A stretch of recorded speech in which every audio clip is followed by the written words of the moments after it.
Welcome back. In this video, we are going to take a look at accessing and creating. So in the first module or the first part of Google Drive, we talked about using the search feature in the top. And that's a great place for you to look up and find things you've already done. So if I put in computing, for example, everything that I've ever done that has that word is going to come up.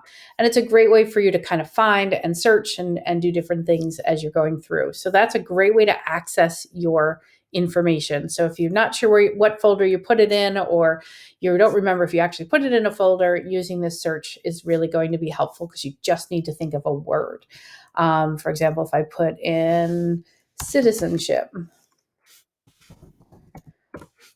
all right, as soon as I do that, anything that has the word citizenship comes on up. You can also do this with people. I work with somebody named Margaret, and when I put in her name, everything that she's done comes in.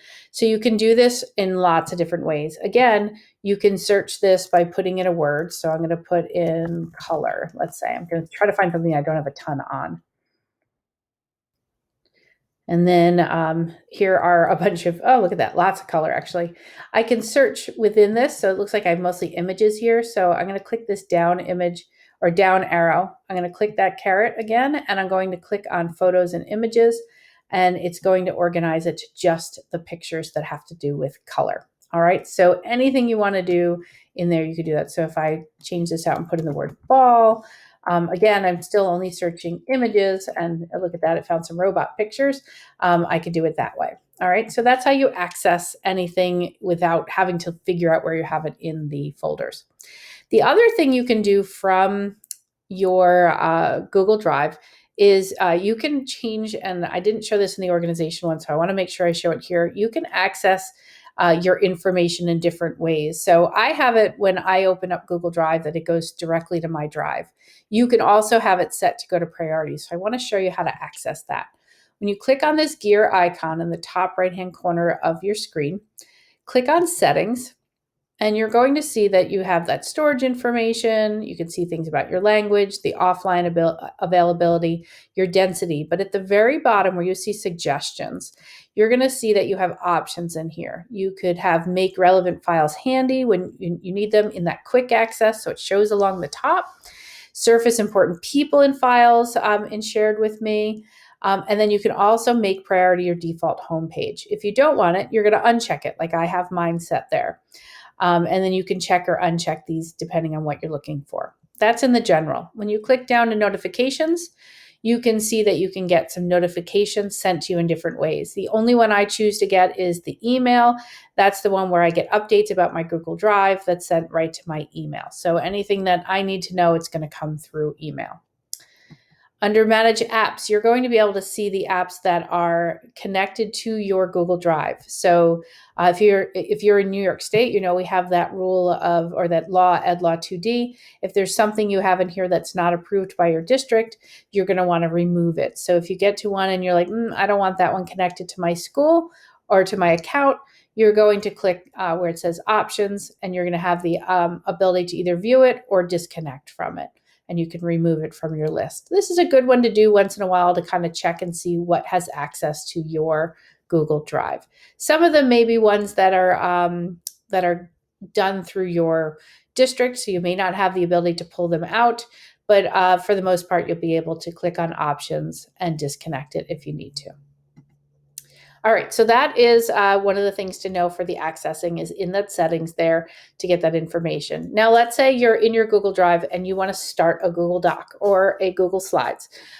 You have that ability right within Google Drive. So you're going to click all the way on the left-hand side where it says New, and you're going to see that you can create a folder, a file upload, a folder upload, all of your basic parts of the Google workspace, Google Docs, Sheets, Slides, and Forms.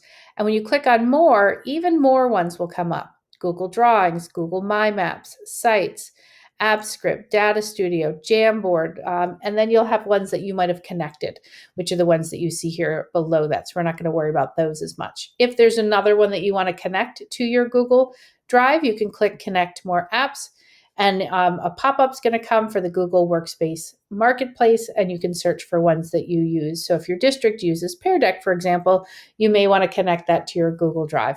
So you can choose other ones that way. Again, make sure that these are ones that are allowed within your school district based on any kind of privacy rules that your district or your state have. So let's come back over to this new again, because I want to show you again. If you wanted to create a folder, I showed you how to create a folder within, but let's say you wanted to create a folder right from the start. You can click on new, click on folder, give it a name, and click create, and that will create a folder for you. If you wanted to do a file upload, you can click on file upload. It's going to say, here's everything you have in your Google or on your computer, and I can click on anything I'd like to add. I click the item I want and click open, and it's going to pull that file into my Google Drive. So that's one way I can add things to my Google Drive. If I click on new and I click folder upload, it's again going to come out. It'll gray out things that are not a folder, and anything that is a folder, I can click on there and click upload, and it's going to pull that whole folder in. It's asking me if it's okay. I created this folder, so I know it is. So I'm going to click upload, and those items are going to come in together. So if you have a folder on your desktop that you want to bring in, or you have an item on your laptop or whatever that you want to bring in, you can bring all of those items into your drive. You can also do that, if I minimize my screen a little bit here, you can also do that by clicking and dragging things from your desktop onto your Google Drive, and then it's going to upload all those photos immediately into your Google Drive. All right, so I just uploaded a lot of files there. While that works, we're going to click new again, and we're going to take a look at how we're going to do docs, sheets, and slides. We'll do docs and slides really, and then forms as we go through this process throughout the later modules. But just know that that's where you can click to add them in. In the more, these are ones that I would call your more advanced features. We won't really talk about those in this course, but hopefully you'll have some time to explore these either on your own or in a future course.